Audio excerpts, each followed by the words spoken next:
السلام عليكم ورحمة الله وبركاته.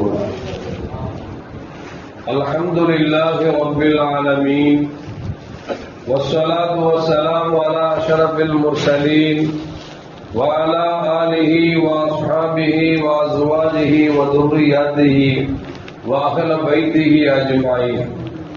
சங்கைக்கும் மென்மைக்கும் உரிய பெரியோர்கள சகோதரர்கள, எல்லாம் அல்லாஹ் ஜல்ல ஜலாலுஹு நாம் செய்யக்கூடிய எல்லா நற்காரியங்களையும் முகஸ்துதியின்றி இஹ்லாஸான முறையில் இறைவனுக்காக மட்டுமே செய்யப்பட்ட நல்வணக்கங்களில் நம் வணக்கங்களை அல்லாஹ் கபூல் செய்து கொள்வானாக. நாம் செய்யக்கூடிய வியாபாரங்களிலும் தொழில்துறைகளிலும் நஷ்டமில்லாத ஹலாலான ஒரு நிரம்ப லாபத்தை பெற்று அந்த லாபகரமான வாழ்க்கையை கொண்டு தம் தேவைகளையும் தேவை உடையவர்களின் தேவைகளையும் நிறைவேற்றக்கூடிய நல்ல பொருளாதாரத்தையும் உள்ள விசாலத்தையும் அல்லாஹ் அனைவருக்கும் வழங்கிடுவானாக. கஞ்சத்தனம் என்கிற தீய பண்பை விட்டு அல்லாஹ் நம்மை பாதுகாத்துக் கொள்வானாக. நம் கரங்களை என்றென்றும் கொடுக்கும் கரங்களாக ஆக்கியாருவானாக. யாசிக்கும் கரத்தை விட்டு அல்லாஹ் நம்மை பாதுகாத்துக் கொள்வானாக. நாம் இந்த உலகத்தில் வாழும் காலமெல்லாம் ஒரு ஆரோக்கியத்தோடு வாழ்ந்து அந்த ஆரோக்கியமான வாழ்க்கையை கொண்டு அல்லாஹ் ரசூலை நெருங்கக்கூடிய நல்லவர்கள் புரியக்கூடிய நல்ல முத்தகீன்களின் கூட்டத்தில் அல்லாஹ் நம்மை ஆக்கியாருவானாக. திடீர் மரணங்களை விட்டும் தீய மரணங்களை விட்டும் நம்மையும் நம் குடும்பத்தையும் நம் சமூகத்தையும் அல்லாஹ் முழுமையான முறையில் பாதுகாத்துக் கொள்வானாக. மருத்துவமனையின் செலவினங்களை விட்டும் வேதனைகளை விட்டும் அல்லாஹ் நம்மை காத்தருவானாக. நம்மில் யாரெல்லாம் நோயால் பாதிக்கப்பட்டு வீடே கதி என்றும் ஆஸ்பத்திரியை கதி என்றும் அல்லல் கொட்டும் அவதியிட்டும் இருக்கிறார்களோ அத்தனை மக்களுக்கும் வெகு விரைவில் நோயை போக்கி உடல் ஆரோக்கியத்தை வழங்குவதோடு அவர்களை கொண்டு ஒரு குடும்பத்திற்கும் சமூகத்திற்கும் நல்ல பலன் தரக்கூடிய மக்களாக ஆக்கியாருவானாக. நாம் இந்த உலகத்தில் வாழ்ந்து வருகிற நேரத்தில் லா இலாஹ இல்லல்லாஹ் முஹம்மதுர் ரசூலுல்லாஹ் என்ற கலிமாவை மொழிந்து ஜன்னத்துல் ஃபிர்தௌஸை கண்ணால் கண்டு அகமகிழ்ந்து சிரித்த வண்ணமாக மரணிக்கக்கூடிய நல்வாக்கியம் என்ற மக்களில் அல்லாஹ் நம்மை ஆக்கியாருவானாக. மரணித்தும் மரணிக்காத இறைநேசர் கூட்டத்தில் அல்லாஹ் நம்மை ஆக்கியாருவானாக. நாளை மறுமையிலே கண்மணி முஹம்மது ரசூலுல்லாஹி ஸல்லல்லாஹு அலைஹி வஸல்லம் அவர்களின் திருக்கரங்களால் ஹவ்துல் கௌசர் என்கிற தடாகத்தில் நீர் வருகி அன்னாரின் ஷஃபாஅத்தை பெற்று அன்னாரின் கரம்பிடித்து ஜன்னத்துல் ஃபிர்தௌஸ் என்ற உயர்ந்த சொர்க்கத்தில் அவர்களோடு அல்லாஹ் நம்மை சங்கமிக்க செய்வானாக.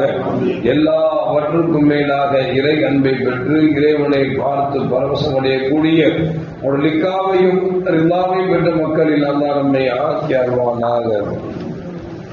அருமையான மூமின்கள,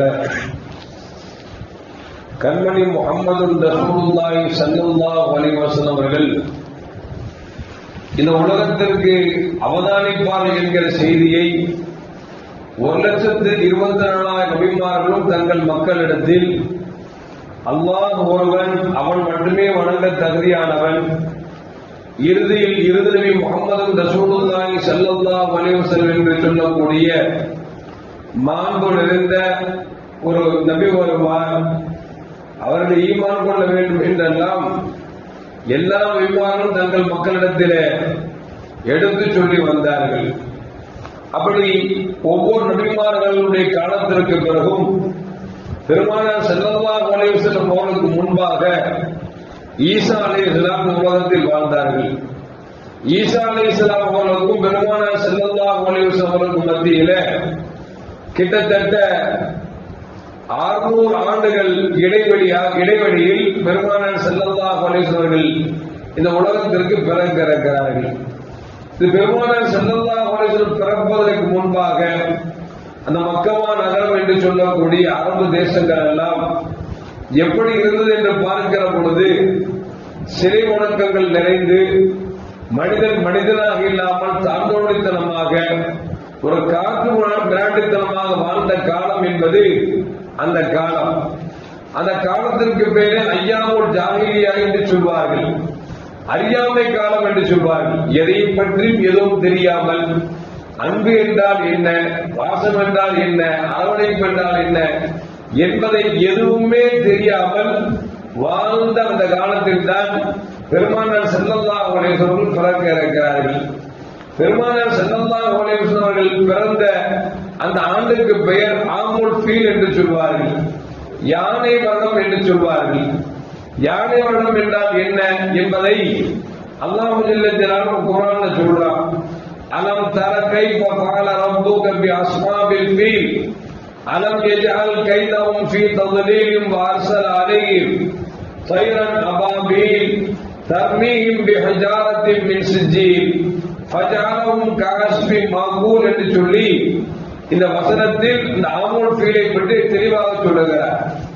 என்னவென்றால் ஆபிரகாம் என்று சொல்லக்கூடிய ஒரு மனிதன் அவன் காபாவை இடிப்பதற்காக வருகிறார். அப்படி வருகிற பொழுது அவன் நினைத்துக் கொண்டான் என்று சொன்னால் அந்த காபா பெருமானார் ஸல்லல்லாஹு அலைஹி வஸல்லம் பாட்டனாக இருக்கக்கூடிய அப்துல் முத்தலிபின் கரத்தில் இருக்கிறது. எனவே நாம் காபாவை இடிக்க சென்றோம் என்று சொன்னால் அவர் வந்து கெஞ்சுவார், கதறுவார் என்று நினைத்துக் கொண்டு யானை படையோடு காபாவுக்கு வருகிறான்.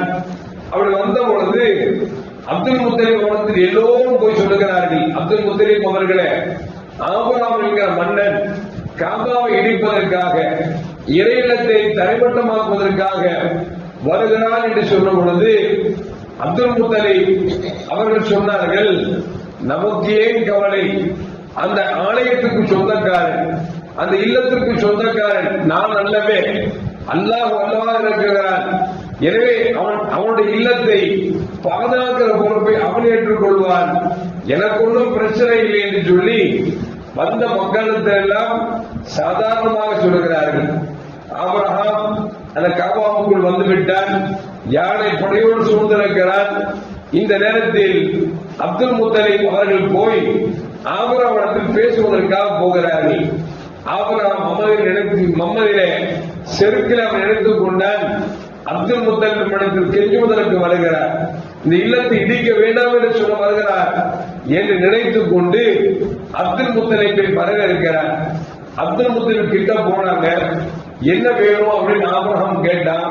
அப்புறம் அப்துல் முத்தலிப் சொன்னாங்க, ஒண்ணு இல்லப்பா, எனக்கு சொந்தமா 100 ஒட்டகைய புடிச்சு வச்சுக்கிட்டீங்க, அந்த ஒட்டகைய என்ன கொடுக்குறேன் அப்படின்னு கேட்க வந்த அப்படின்னு அவன் ஆபிரகாம் சொன்னா, ஆனா போய் 100 ஒட்டகைய கேட்க வந்த, நானும் ஏதோ காபா இடிக்க வந்திருக்கிறேன், இடிக்க வேணாம்னு சொல்லுவேன், என்ன வந்து கெஞ்சோ கதவுன்னு பார்த்தா சாதாரண 100 ஒட்டகைய புடிச்சு வச்சுக்கிறது கெஞ்சிரியாப்பா, உனக்கு ஒட்டகம் தானே, இந்த வச்சுக்கோ அப்படின்னு சொல்லி பிடித்து வைத்திருந்த ஒட்டகத்தை கொடுத்து விட்டான். அப்துல் முத்தலிப் வாங்கினார்கள், தன் வீட்டுக்கு வந்து விட்டார்கள். இவனுக்கு ஆத்திரம் தாங்க முடியவில்லை. நாம் பெரும் படையோடு வந்திருக்கிறோம், மக்காவில் இருக்கக்கூடிய யாருமே நம்மிடத்தில் இடிக்க வேண்டாம் என்று கேட்பார்கள் என்று சொன்னால், கெஞ்சுவார் என்று நினைத்தால் யாரும் கேட்பது போன்று இல்லை, கெஞ்சுவது போன்றும் இல்லை. சரி, வழியில் நாம் காபாவை இடித்துக் கொள்ளலாம் என்று சொல்லி யானை படையை அவன் இடிப்பதற்காக பொருட்படுத்துகிற பொழுது அல்லாஹ் ஜல்ல ஜலாலுஹு அவன் இல்லம் அல்லவா, அவன் இல்லத்தை பாதுகாக்கிற பொறுப்பை அவன் அல்லவா பொறுப்பேற்றிருக்கிறான். அல்லாஹ் பார்த்தா அபாபீல் என்கிற ஒரு பறவை, அந்த பறவை பற்றி சொல்லப்படுகிறது. அதோட சுண்டு இருக்கிறதே சிகப்பு நிறத்தில் இருந்தது, அதன் தலை கருநிறத்தில் இருந்தது, கழுத்து பகுதியை பார்த்தோம் என்று சொன்னால் மற்ற பறவைகளை விட கொஞ்சம் நீளமாக இருந்தது. ஒவ்வொரு பறவைகளிடத்திலும் அல்லாஹ் சிஜ்ஜீல் என்கிற ஒரு கல்லை, 3 கல்லை கொடுத்திருந்தான். ஒரு கல் அழகில் எடுத்துக்கொண்டது, 2 கற்களை அந்த 2 கால்களை எடுத்துக்கொண்டது. எப்போது ஆபிரகாம் காபாவை இடிப்பதற்காக முன்னேறி வந்தானோ அந்த நேரத்தில் அபாபில் என்கிற பறவைகள் தங்கள் சுண்டுகள் இருக்கக்கூடிய அந்த கல்லையும் காலில் சுமந்திருக்கக்கூடிய கல்லையும் தூக்கி போட்டது. வரலாற்றில் எழுதுகிறார்கள், அப்படி போடுகிற பொழுது யானை முதுகில் விழுந்தால் அந்த கல் வயிற்று வழியாக விழுந்ததா, அந்த அளவுக்கு அவருடைய வேகமும் தாக்கமும் கடுமையாக இருந்தது. அப்படி அல்லாஹ் அபாபில் என்கிற பறவையை கொண்டு அந்த யானைப்படையை அழித்து ஒழித்தார் என்பது வரலாறு. இந்த நிகழ்வு நடந்த வருடம்தான் அதற்கு பேர் ஆமுல் ஃபீல் என்று சொல்வார்கள். நாமெல்லாம் பேசிக்கிறோம்ல, கொரோனா காலம், தண்ணி வெள்ளப்பெருக்கு காலம் அப்படின்னு பேசிக்கிற மாதிரி வரலாற்றில் அந்த காலத்தை ஆமுல் ஃபீல், யானை வனம் என்று சொல்லுவார்கள். அந்த யானை வனத்தில் தான் பெருமானார் சென்றார்கள், பிறந்தார்கள். பெருமானார் பிறந்ததன் பழக்கத்தை கொண்டுதான் அந்த காபாவை அல்லாஹ் பாதுகாத்தார் என்பதை வரலாறு நமக்கு சொல்லி காட்டுகிறது. எதற்கு சொல்றோம் என்று சொன்னால், தமிழ்நாடு மக்களை இன்றைக்கு இந்தியாவில் பார்க்கிறோம், பாபர் மசூதி இடித்தார்கள். அதற்கு பிறகு பல 300 மசூதிகளை இடிப்பதற்கு திட்டம் தீட்டிருக்கிறார்கள். அரசாங்கம் ஒத்துவதுகிறது. இன்னும் சொல்ல போனால் இந்த பள்ளிவாசல் எல்லாம் இடிக்க வேண்டும் என்று நினைக்கக்கூடியவர்கள்தான் இன்றைக்கு மத்தியில் ஆட்சி செய்கிறார்கள். நாம் பரவலைக்கிறோம், பயப்படுகிறோம். பயப்பட வேண்டியதில்லை, பரவலைக்க வேண்டியதில்லை. நாம் செய்ய வேண்டியதெல்லாம் ஒன்றே ஒன்றுதான், இறைவனின் அச்சம் மட்டும் நம் உடலில், நம்ம உள்ளத்தில் ஏற்றிக்கொண்டோம் என்று சொன்னால் நாம் எதை பற்றியும் கவலைப்பட வேண்டியதில்லை. ஏன்னா அப்துல் சொன்னார்ல, அது அவனுடைய இல்லம், பாதுகாக்கிற பொறுப்பை அவன் ஏற்றிருக்கிறான். நானே அவனுக்கு சண்டை போட வேண்டும், நானே அவனிடத்தில் கெஞ்ச வேண்டும், அவன் பார்த்துக் கொள்வான் என்று சொல்லி சொல்லுகிற நேரத்தில் அவரிடத்தில் இருந்த ஈமான் இருக்கிறதல்லவா, அந்த பலமான ஈமான் இடத்தில் இருக்க வேண்டும். நாமும் சொல்லலாம், இடிச்சு அடிச்சு போலாம், அல்லாஹ் பார்த்துக்குவான் அப்படின்னு நம்ம சொல்றோமே, அந்த ஈமான் இல்லைங்க. ஏன்னா நம்மிடத்தில் சம்பாதித்து எடுத்துக்கொண்டோம் என்று சொன்னால் அதில் மோசடி இருக்கிறது. பேச்சு எடுத்துக்கொண்டால் அது பொய்யும் புரட்டும் இருக்கிறது. வாழ்க்கை எடுத்துக்கொண்டோம் என்று சொன்னால் ஏமாற்றம் இருக்கிறது. அல்லாஹ் ரசூலுக்கு கட்டுப்படுகிறோமா என்று சொன்னால் அதில் மாற்றம் இருக்கிறது. இப்படி எல்லா ஈமானை பங்கம் வைக்கக்கூடிய என்னென்ன காரியங்கள் இருக்கிறதோ எல்லாம் நம்மிடத்திலிருந்து கொண்டு நல்லா பார்த்துக்குவான், அவன்கிட்ட காப்பாற்றுவான் அப்படின்னு நினைக்கிறது அல்ல. நாம் அல்லாஹ் மீது முழு தவக்கலை வைக்க வேண்டும், அல்லாஹ் மீது முழு நம்பிக்கை வைக்க வேண்டும். நம் வாழ்க்கையை அவனுக்காக அர்ப்பணிக்க வேண்டும். அவன் எப்படி வாழ சொன்னானோ அப்படி வாழ்ந்தோம் என்று சொன்னால் இந்த உலகத்தில் நம்மை தொட்டு பார்ப்பதற்கு யாரும் இல்லை என்பதை அல்லாஹ் சொல்வான். நீங்கள் மூமின்களாக இருந்தால், நாமுக்கே வாஸ்தா இல்ல, பேருக்கு இல்ல, உண்மையான மூமினாக இருந்தால் நீங்கள் தான் உலகத்தில் நீங்கள் உயர்ந்தவர்கள், உங்களை வெல்ல யாரும் இல்லை என்பதை அல்லாஹ் குர்ஆனில் பறைசாற்றுகிறான். என்றால் இன்றைக்கு இத்தனை கோடி முஸ்லிம்கள் இருந்தும் நமக்கு முன்னால் ஒரு பள்ளிவாசல் கபலீகரம் செய்கிறார்கள். இன்னும் சொல்ல போனால் ஆட்டுக்கறி தின்றாலும் மாட்டுக்கறி தின்றான் என்று அழைக்கிறான், ஆட்டுக்கறி வித்தாலும் அடிக்கிறான் என்றால் யோசிச்சு பார்க்கணும். இத்தனை கோடி பேர் இருந்தாலும் நாம் தெருக்கோடி நிற்க வைக்க வேண்டும் என்று அவன் ஆசைப்படுகிறான். அது சூழலுக்கு தள்ளப்பட்டு விடுவோமோ என்று அச்சப்படுவதற்கு காரணம் சொன்னால் நம்மிடத்தில் ஈமான் பலகீனமாய் கொண்டிருக்கிறது என்பதை இந்த மாற்று கருத்தும் அல்ல என்பதை மனதில் வைத்துக் கொண்டு நம் ஈமானை மெருகுபடுத்த வேண்டும். நம்முடைய ஈமானை பிள்ளைகளுக்கு நாம் கற்றுக் கொடுக்க வேண்டும். அல்லாஹ்வின் நம்பிக்கையை பிள்ளைகளுக்கு கற்றுக் கொடுக்க வேண்டும். பிள்ளைகளை நல்லொழுக்கம் உள்ள பிள்ளைகளாக மார்க்கமுள்ளவர்களாக வளர்த்தோம் என்று சொன்னால் நாம் சேகரித்த பொருட்களை எவனாலும் அபகரிக்க முடியாது. நாம் பிறந்த இந்த நாட்டை விட்டு நம்மை எவனாலும் துரத்த முடியாது, நம்மை அந்நியப்படுத்த முடியாது என்பதில் எந்த மாற்று கருத்தும் அல்ல. எல்லாம் அல்லாஹ் எல்லா மூமின்கள் முஸ்லிமுடைய உள்ளத்திலும் ஈமானை பலப்படுத்தி தந்து அவன் மீது முழு நம்பிக்கை வைக்கக்கூடிய நல்ல முத்தகீன்களின் கூட்டத்தில் அல்லாஹ் நம்மை ஆக்கி அருள்வானாக. அஸ்ஸலாமு அலைக்கும் வரஹ்மத்துல்லாஹி வபரகாத்துஹு.